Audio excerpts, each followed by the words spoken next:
Now our picks. Let's start by previewing the Talladega race, the GEICO 500. And believe it or not, I think we have like a total of something like 14 picks each, which is about right for these super speedway draft races. But with all of those picks, we only had 3. Wow. That were together. And that was because I did not pick a lot of the drivers early. I picked a few. And you did not pick some of those drivers in the middle. Yeah, I kind of went top and bottom. Yeah, so that's kind of the reason why it happened. So who were the 3 drivers that we took? Blaney? Yes. Harvick? No. Oh. You and I were the only ones that took Harvick. Was there another one up top? Yeah. Hamlin? Yes. And then Jones? No. Oh. You were the only one that took Jones. McDowell? No. LaJoie? No super long shots. No. Oh, wow. Then I'm going to say Austin Dillon? No. Almirola? Yes. Okay. So Blaney, Hamlin, and Almirola. We all took those 3 drivers. And let's see if we had, you and I, we had, let's see if there was any much of a difference without CJ. I don't think so. Yeah, no. Well, we took Harvick, and we took McDowell, and we took Haley, and we took LaJoie, and we took Gilliland. So those are all the drivers that you and I took that CJ didn't. So how about this? Talladega, there's only been 1 winner in the last 8 that started in the top 8, the first 4 rows. You talk about qualifying not making a difference. That would be this week. Denny Hamlin was the one that broke that, I guess, trend, winning in 2020 from the pole. And by the way, for Xfinity Series... They didn't qualify that year either, remember, right? Oh, they didn't. Okay, there you go. That was the COVID year. They just lined up by points. See? So, good point. Now, for anybody that's going to bet the Xfinity Series, and I would think that anybody, because I've done it before, anybody that doesn't usually wager on Xfinity Series might do it for like Talladega or Daytona because you pot luck, you can make some money. So if you're going to be one of those that goes down that route on Saturday, keep in mind that you want to take a Chevy. Yeah. Because Chevy has won 8 straight Xfinity Series races at Talladega. And you don't want to take a Toyota because they haven't won there since 2014. And they don't have a lot of numbers in Toyota and Xfinity Series. So Austin Hill, if you want to ask my pick right now, Austin Hill for the Xfinity race. Oh, what's his odds? I don't know. I don't have the Xfinity odds in front of me, but I do know he's won the last 2 years in Atlanta. He was second in the other race in Atlanta. Oh, so he's going to be favorite. He's won the last 2 Daytona February races. That's why he's racing in the on the Cup in the Cup race on Sunday. Yeah, he's in that Beard Motorsports car. Okay. And I do know in the Xfinity Series, where is it at? He does not have a top 5, so you might get decent odds for him. Really? Yep. So he's a draft racer? He's a very good, and that car, that Childress car in the Xfinity Series is usually a good super speedway car. Oh, I'm sorry. Yeah. No, his finishes are 33rd, 27th, and 14th. However, last year he led 67 laps in April and 60 laps in October. So that's my pick. I would say Austin Hill. I like it. Hopefully we'll get, what do you think we'll get? 8-1 if we're lucky? I bet he's 10-1 maybe. Really? Junior Motorsports cars usually get pretty good odds there. Okay. All right. Now, let's go through the drivers, the odds, our picks. Penske. We'll start with Penske because the 2 co-favorites, Blaney and Logano at 11-1. Cindric's 22-1. And you could also throw Harvick and Burton in there, but Burton is not the way to go this week. He doesn't fare too well on at this racetrack or Daytona, as far as I know. All right, so Blaney, Logano, Cindric, and CJ was the only one to take Logano and Cindric. So you and I just stuck with Blaney. And I was impressed. This is like one of the first times in a while I've seen you go off and put like nearly over a quarter of your cash on a driver, especially in a luck race. Yeah. Ryan Blaney. So you put 28 of your 100 on Blaney. I was like, whoa, all right. And I put 20 on Blaney. So he was the one. So we both put the most money on Blaney. Why not? He's got 4 top 10s in his last 7. Runner-up 2 wins. The runner-up was the last race. They were at Talladega.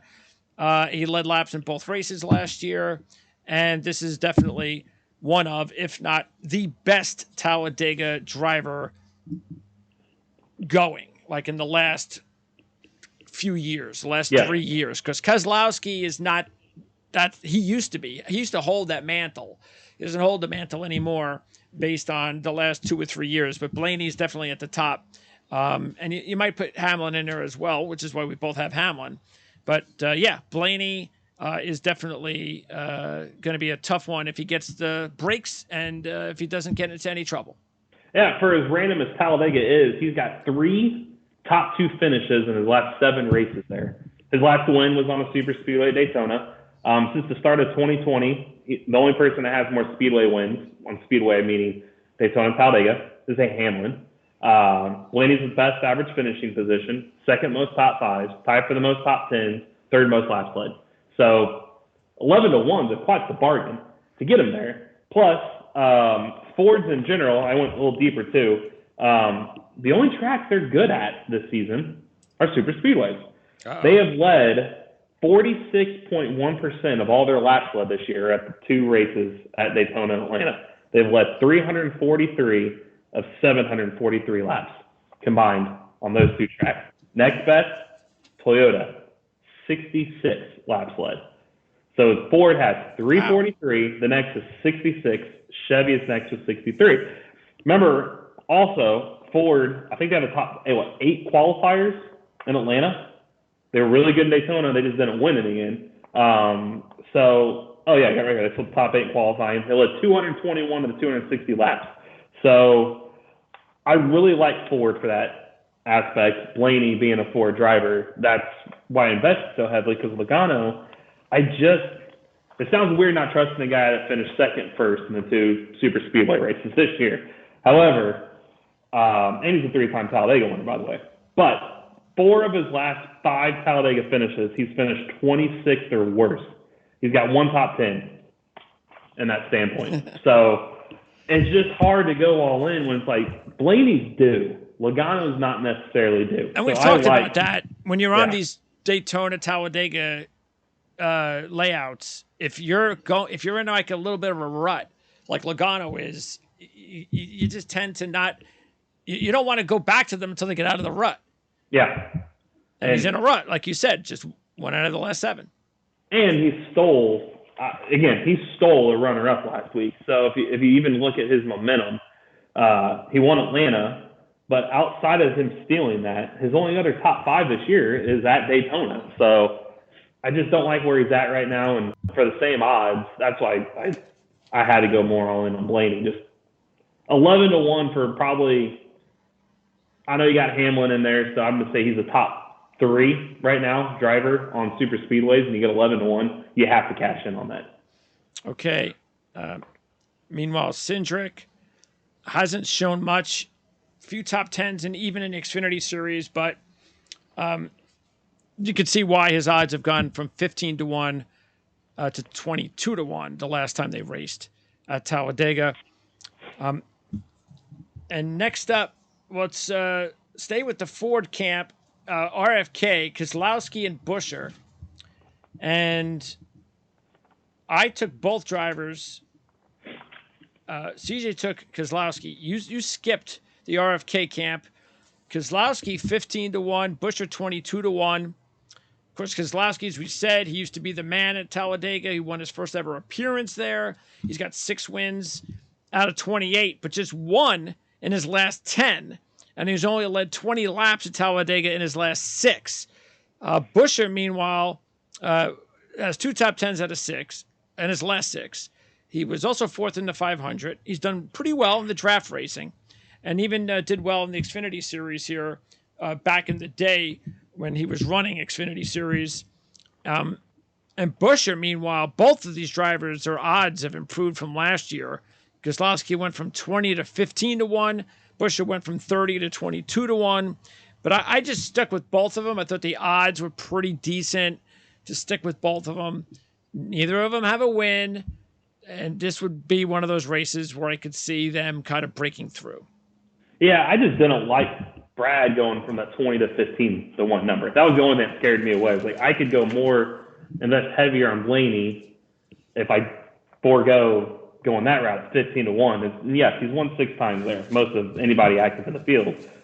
He was also 23rd and 24th last year. And granted, they were top 2 in Daytona 500 with 5 to go, and then the RCR boys got by him. It's hard to fathom. He was 23rd and 24th, and his odds went down.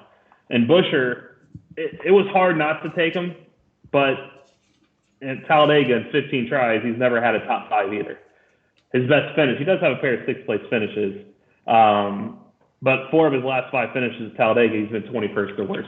So I thought, nothing showed me last year for them to go down in odds to reach for him now, when I could go with somebody more predictable, like a Blaney or a couple other drivers we'll mention here pretty soon. So that's the only reason I faded them. Not saying they won't win. It's because of the way they're doing better this year than last year. That would be why. Yeah. It was hard for the super speedway, and you got to have luck. And it's just hard to, again, in this season, be the year that the guy that's never had a top 5 finish in 15 tries would go out and win outright. So can't bet them all. No, exactly. All right. Now let's talk Chevy and Hendrick, because they continue to dominate the 2023 season so far. Elliott, 12 to 1. Byron, 14. Larson, 18. Bowman, 25. I've got to say, it's almost like whoever's putting the line out in Vegas for the racing, it's like, wait a second, they're actually listening to us now? Yeah. Larson is 18 to 1, where he belongs? Wait a second, really? Wow. Even a few other drivers, like, Truex being 30 to 1, and, it's like, wow, okay. And that's actually why I was even going, now should I think of taking him at 18 to 1? But still, there's better places to go. That's just the bottom line. Plus, he's already won 2 out of 3. How hard is it going to be to win 3 out of 4, especially with a luck track?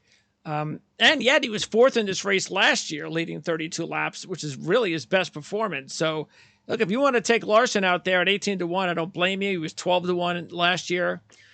But I stuck with I had to take a Chevy. You have to take a Hendrick car the way they're going every week. You have to. And I decided to go with Bowman based on his odds at 25 to 1.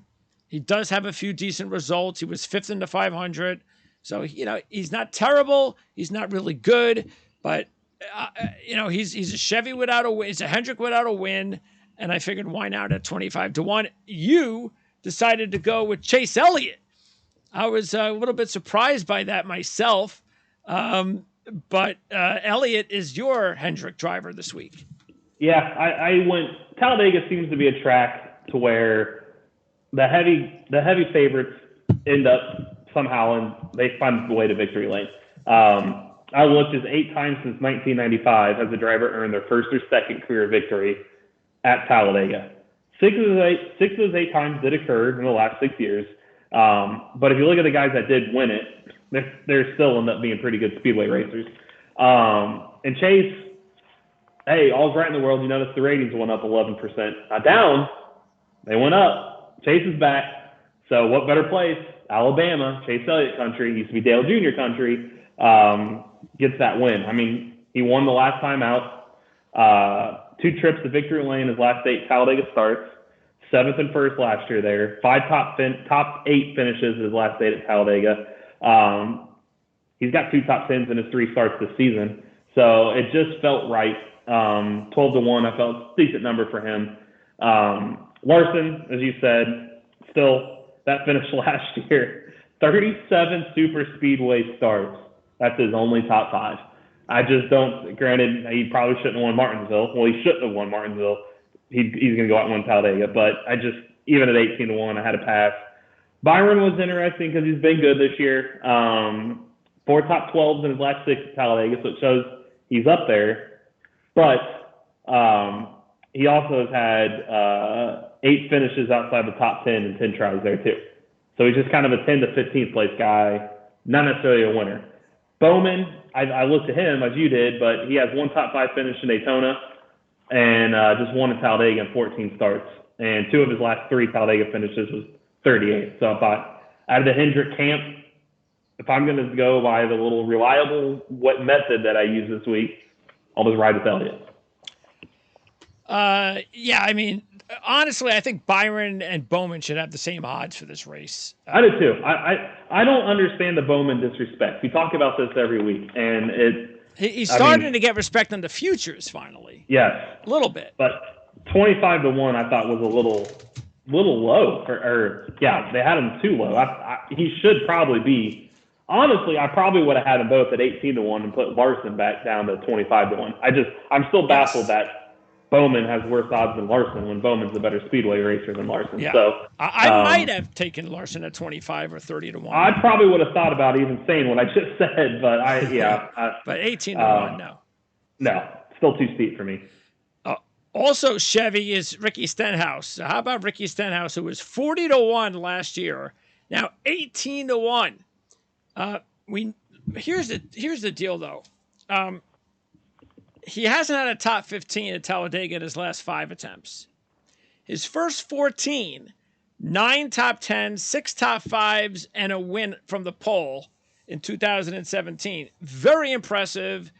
That is worthy of 18-1, not for his last 5 top 15s. I look, it is time to start giving him his due. Things might be finally changing for Ricky Stenhouse. If he can keep this up, maybe he could be more than just, I made the playoffs and he's out in the first round. Maybe he could do a little bit more. Sometimes it's just a matter of finding the right group.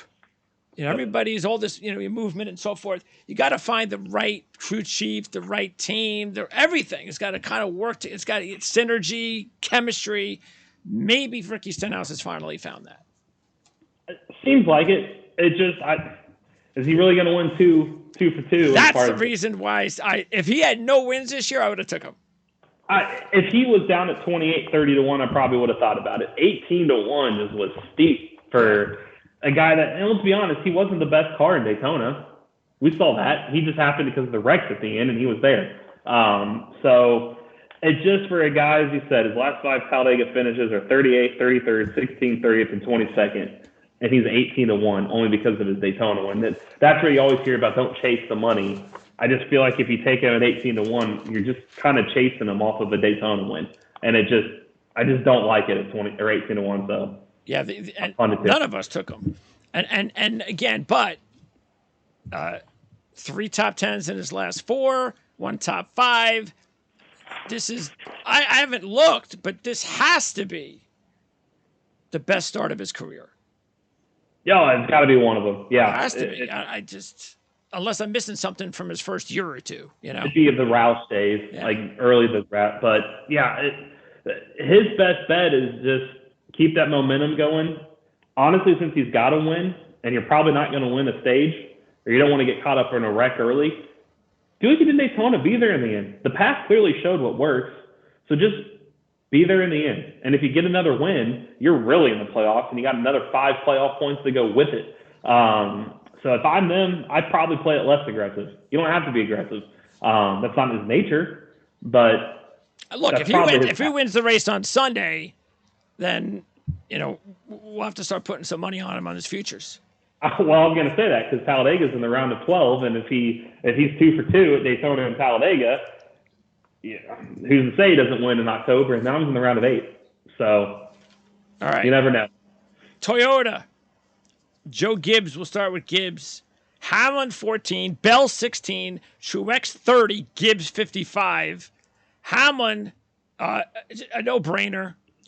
Again, you take a look, even though he only has 2 wins out of 34, but 10 top fives in 34. One of them was last year when he finished 5th, the last time out here.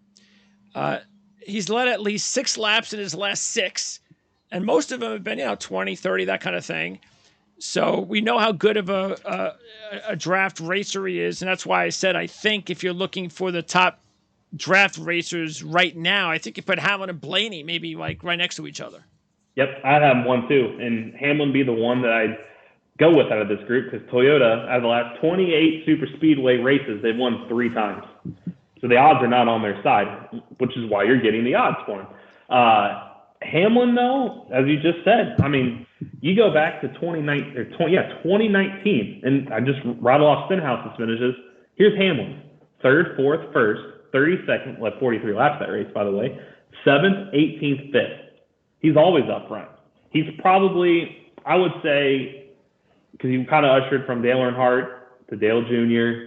Gordon was kind of in there a little bit. Dale Jr. was the face of the super speedway crowd for a while. Keselowski kind of took over. I know the wins aren't as in bunches, but that's kind of the super speedway nature these days. There's more random winners. I think he's the best we got right now. I think so. And you're getting it for 14-1. Yeah. And he's a smart enough driver that knows that, hey, the Toyotas don't have the numbers. This thing isn't going to be won early. I need to be there in the end. So 14-1, I thought was a bargain. And I just read those numbers, and I just read Stenhouse's right before, and there's only like a 4-point difference between them on the betting line, from 14-1 to 18-1. You're better going the 14-1 route, which is what I did, and I invested more money that way for doing that. Christopher Bell, people are probably going to look at, hey, Daytona, he finished in the top 5. Yeah. He won both poles at Talladega last year. But let me tell you what he did in those races: 22nd and 17th. He didn't do anything with it. Yeah, he never does anything on these races. No. He's got 1 top 15 at Talladega. That's why for 16-1, I don't care what he did at Daytona. I just couldn't go that route. I would much rather go with Ricky Stenhouse than Christopher Bell. Yes, I would too. I would go that route, but at that point, you're chasing again. When you're better off putting that money you would have put there on someone like Hamlin or Blaney and winning more. Sure. Gibbs, 37th last year. 35th and 7th in his. He's just not a good super speedway racer. Nope. So he has momentum entering, but not somebody I would go with. And Truex is, like we said with Larson, these are by far his worst tracks. Like, just not even. I'm glad to see his odds coming down. That's the further. good thing. That's the tempting thing about 30-1 now. He was 5th last year. It's a luck race. Hey, if that guy can do it, why can't Truex? So that's the only reason why it was like, at least I'm getting odds now where I can consider it now. Yeah, 36 starts, 3 top 5s, and I think he had it covered. So he's got 5 total top 5 finishes at Daytona and Talladega, and his last 11 Talladega finishes are 40th, 35th, 23rd, 26th, 23rd, 20th, 24th, 23rd, 31st, 12th, 5th, 26th. So I thought I'm chasing if I get him at 30-1. So Hamlin's a smart play out of that Toyota group. If you could find him at good odds at the top Toyota finisher, snag him that route too. He has improved over his last 5 races overall, from 19th to 3rd.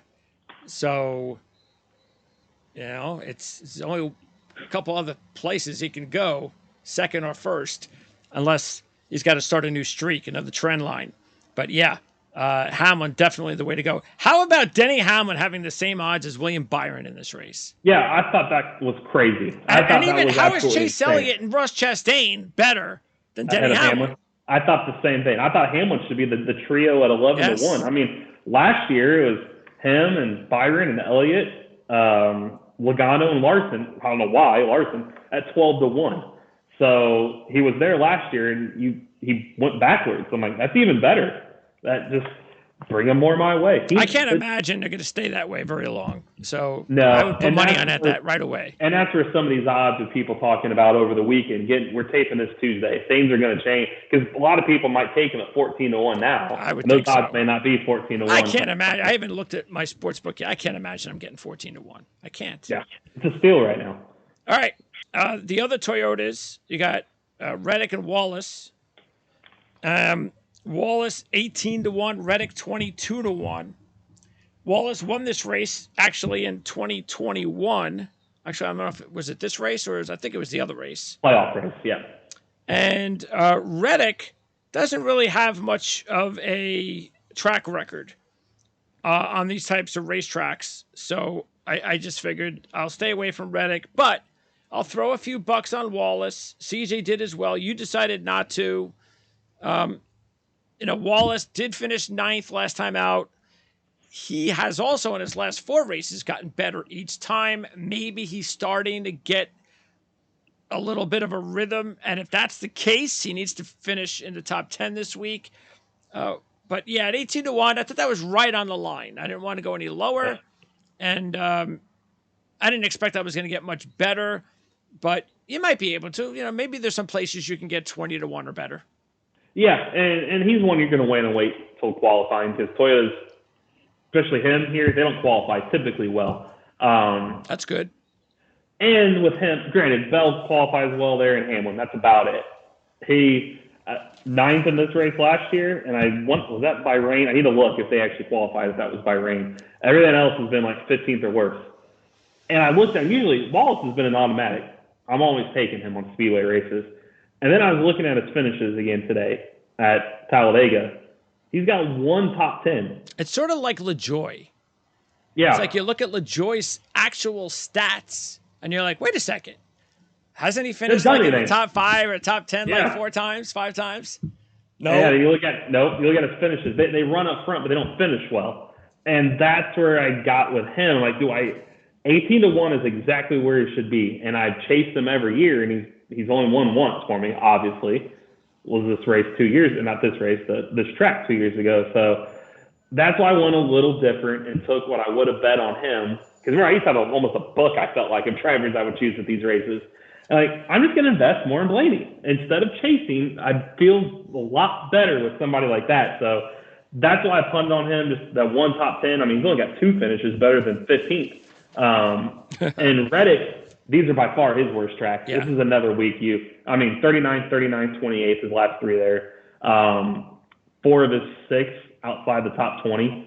And Daytona, remember, he wrecked. I think he was, 39th or what was he? I got it right here. 39th. Last in Daytona. Yeah, or second to last. So, yeah, not his track. Again, the Toyota stat of just 3 winners in the last, I got it right here, 3 of the last 28. 2 of those 3 were by Denny Hamlin. So just stick with Hamlin on this route. That's it. That's probably the best play. Absolutely. Out of them. All right. Chevys. Let's go for some more Chevys. We got Kyle and Dylan. Kyle 16, Dylan 25. Kyle's, he had that run going. Again, I've stayed away from him for the most part because his odds were just getting a little out of hand. And now the last 3 races, he's cooled off a little bit. Let's keep in mind he only has 1 win at Talladega in 35 starts, and he's 16-1. He was 3rd in this race last year. Dylan, 25-1, was 2nd in this race last year. And this is the type of track that Dylan usually does pretty well at. But I decided to pass because, I don't know, 25-1 even. I thought that was a little bit generous for Austin Dillon. I think Dylan should be more like 35 or 40-1. Then I would have taken him. But, I can understand why you would want to go with Austin Dillon this week. And you and CJ both did. Yeah, and they were 1-2 in Daytona. They should have, if he ended in regulation, they finished 1-2. He won Daytona Kyle last year. Yep. That should have been another win. There you go, another win. 2nd in this, like you said, last year in the spring. I had to get somebody a sleeper. That's why I went that route. Kyle, like you said, just seemed a little steep for being 1 for 35 there. And then you look at his, I just had it. There it is. 6 of his last 7 finishes at Talladega are 18th or worse. That's not good. 16 to 1. Like, I feel like I would be chasing him when he didn't used to like these tracks with JGR. Granted, again, I'm saying this, these stats were Toyota, and we talked about Toyota. But Reddick didn't do anything in this car either. So Dylan's probably your better play out of the two. But I don't agree. feel good about based on it. the odds. That's why I went with it, because the odds are better, but I don't feel good about him necessarily winning. But it seems like he wins fluke races. We've seen a lot of flukes happen lately. So just went his direction. All right, now we have Chastain and Suarez at Trackhouse. 12-1 Chastain, 28-1 Suarez. It's interesting. I was the only one to take Suarez. You two were the only one to take Chastain. This did surprise me that you guys went with Chastain at 12-1, because I think he deserves to get the credit.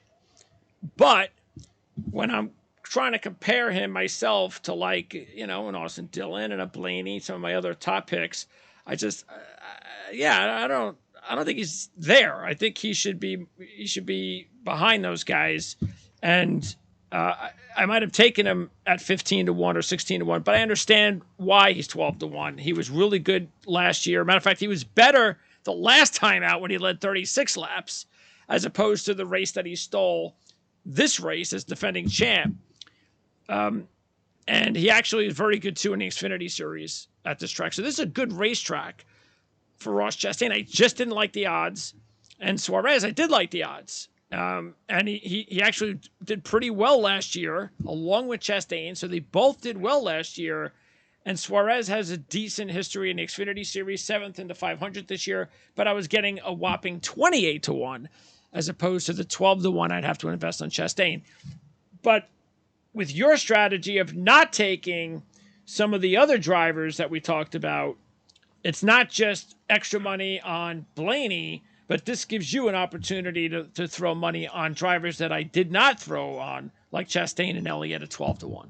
That's exactly why I did. I wanted another driver up top, and he was 1st and 4th last year. So it's like he was up front. Can you do it again? You're asking a lot.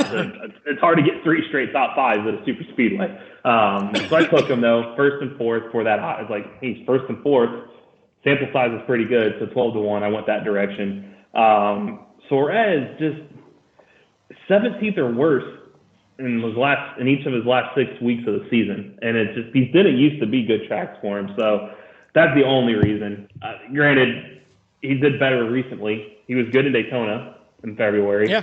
Last year in Atlanta, which I know it's not Talladega, but Atlanta Super Speedway package, he was 4th and 6th. So you're probably getting a better value with him at 28-1 than just you're going off a guess on Chastain is what you are. But I just wanted another top driver, and I had the money to do it. So that's the only reason why. I don't feel good about it.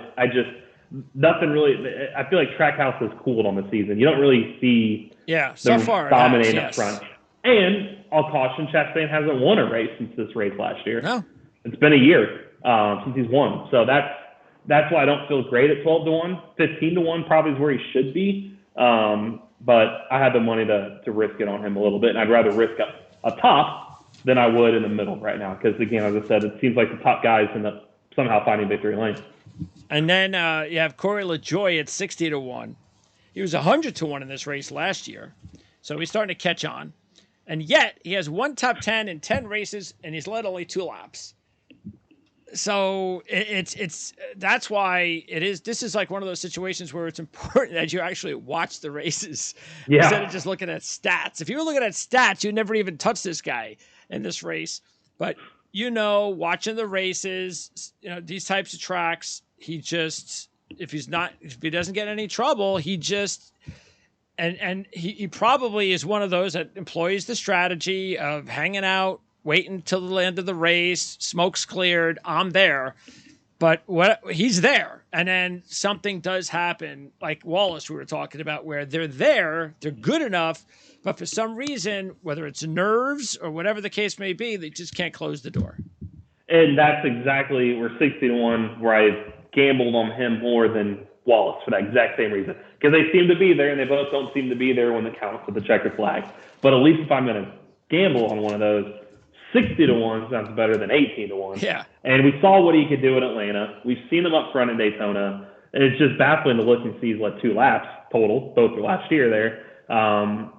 But if he could get it right and you have some luck, he's running much better this year. You just get the feeling he's going to win one of these at some point.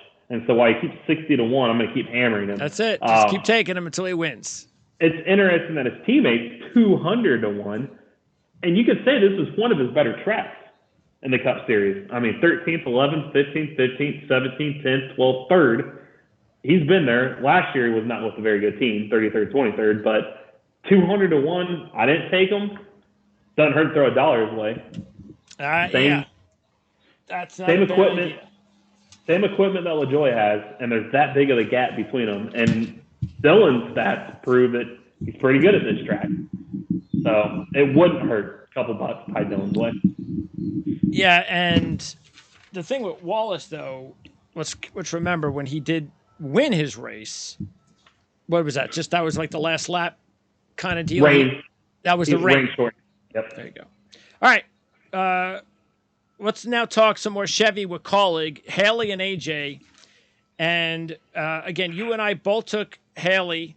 I was the only one to take AJ, but I just decided to go with both. Haley actually is my second biggest payout next to Blaney and another driver. But Haley, to me, was because you put $3 on him. I put 5. I know he doesn't have a top 10 in the Cup Series, but that doesn't matter. His best finishes were last year, both top 15s. And in the Xfinity Series, 5 races, 5 top 10s, swept the 2020 season at Talladega. Yeah. We know he's good at Daytona. 55 to 1. This is to me, it's the best long shot of the group. And that's why I put $5 on him, not just a couple. And AJ, I figured, why not? He won the Xfinity Series race last year, 3rd in the other one, 6th in the Daytona 500 this year, and he's Haley's teammate. So I figured, all right, I'll put a couple of bucks on him as well.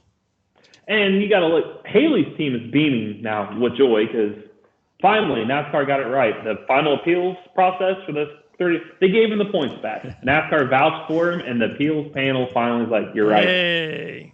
So they got a win. Why not another win? 5 of his 8 wins are on, and that's Xfinity included, Super Speedway. His only Cup win, Daytona. Granted, it's a fluke, rain, or lightning, rain, and he was leading. Allmendinger hates these tracks, and Allmendinger is going to probably be like he did in Daytona. He can be in the top 10. He might be a good top 10 play because he's going to ride the back for a while. Just needs to be there. But he doesn't like to make the moves and mix it up because he just absolutely hates Daytona and Talladega.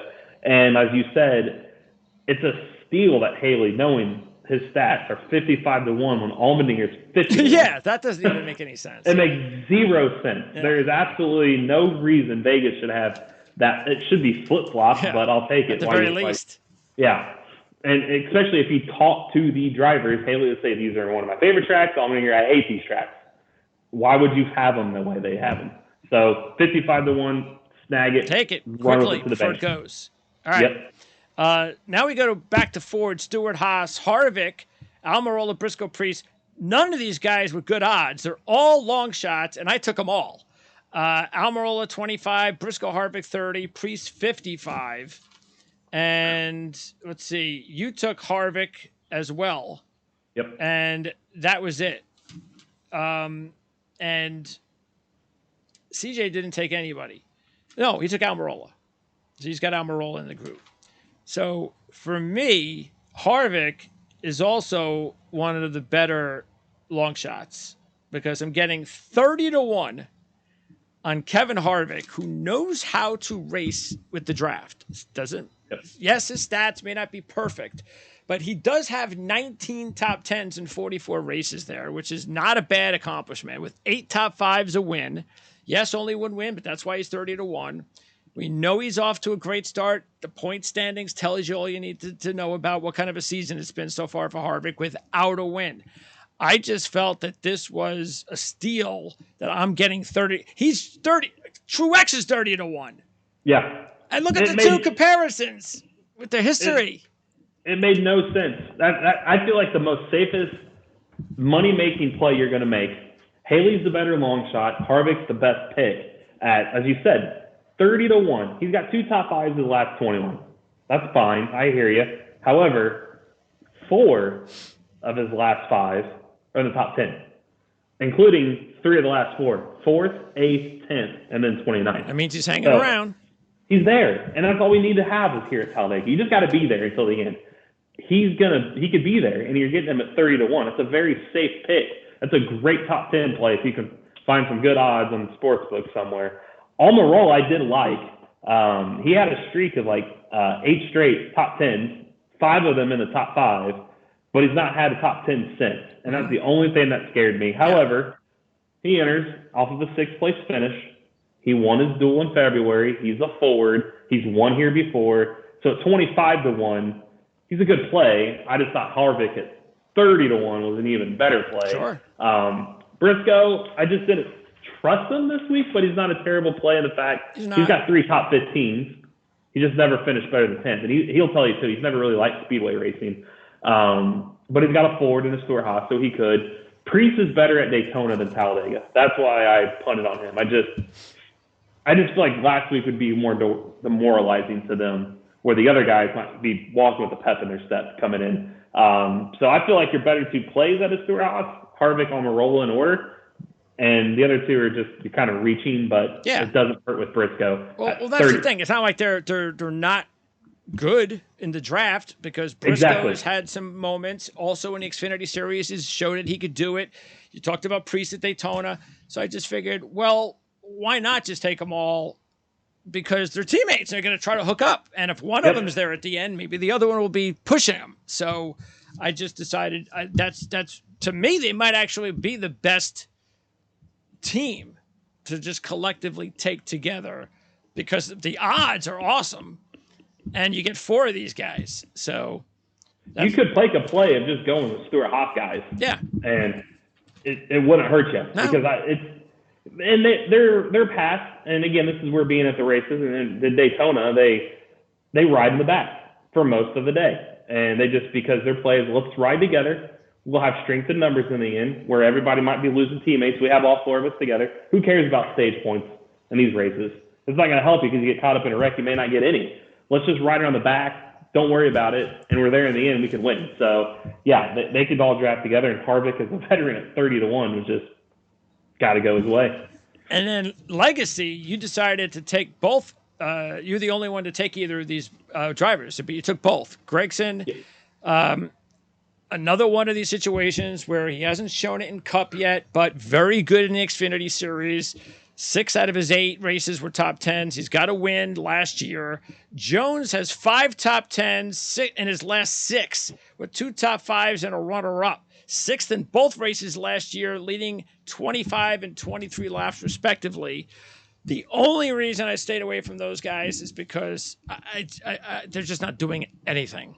And no, they look terrible this year, but I thought for their odds. But the odds are very good, and it is a luck race. So. And remember, Jones was leading he led the white flag lap of this race last year. He just got kind of bum rushed, and they drafted around him. So you think he's learned. And then the fall race, he was running up front, and I think, didn't he lead the final lap of that race too? And then Elliott and Blaney hooked up, and I think he might have led both final laps last year, or the white flag laps. And you look at his laps led, and he's another guy that hangs out up front, 5th, 2nd, 27th, 9th, 6th, 6th. So he's always up there for 35-1. Like, got to go his way. If I'm going to go his way, I might as well go with teammate at 80-1. Sure. That's right. And Gregson knows how to race there. As you said, his Xfinity stats. And last year with Beard Motorsports, he was 20th and 19th. And if you remember right, in the Coke Zero Sugar 400 in Daytona, he had a top 5 last year with that team. Now he's Jones' teammate with Legacy, so I thought, hey, they've had a terrible season so far. They've not done much, but 35 and 80-1. Yeah, we talked about good chemistry for Ricky Stenhouse. It's exact opposite. There's something going wrong in this, under the roof there at Legacy. That's just, if I was them, I'd make changes. I'd go, let's switch everybody. Crew chiefs, everything. Everybody on that side, everybody on the other side, and see what happens, because it's not working. No. Front row, And you and I both took the front row drivers. And that's McDowell and Gilliland. McDowell 50-1, Gilliland 100-1. McDowell has 4 top 10s, 3 top 5s in his last 7. And last year, 8th and 3rd. Gilliland, in the 2 cup races last year, one of them was a top 10. And he showed good results in the truck series at this track. And he has been racing some, in the last month, he's actually put together the best stretch of his cup career. So, yeah, I figured why not put these teammates together. Yeah, I mean, McDowell's a Daytona 500 champion. 3 top 8 finishes, last 4 Talladega starts.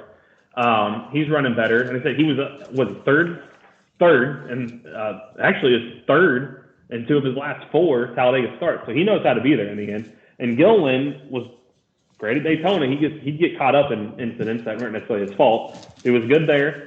He's got 4 top 15 finishes his last 5 starts on the season. So that's a better – I think I read somewhere it's like the best 5-race stretch for that 38 car ever.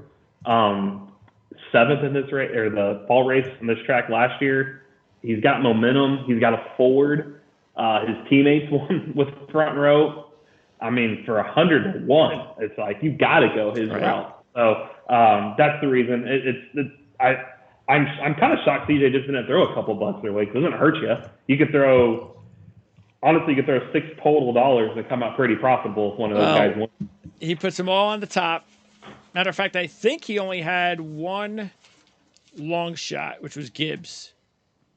So, yeah, Gibbs, once you get past Dillon, the 25-1, the only driver he put in was Gibbs at 55-1. So, which that's shocking too with Gibbs and Super Speedway and Toyota. He's got Gibbs on his fantasy team, so that's why. He likes there him. You go. I forgot about. Yep. So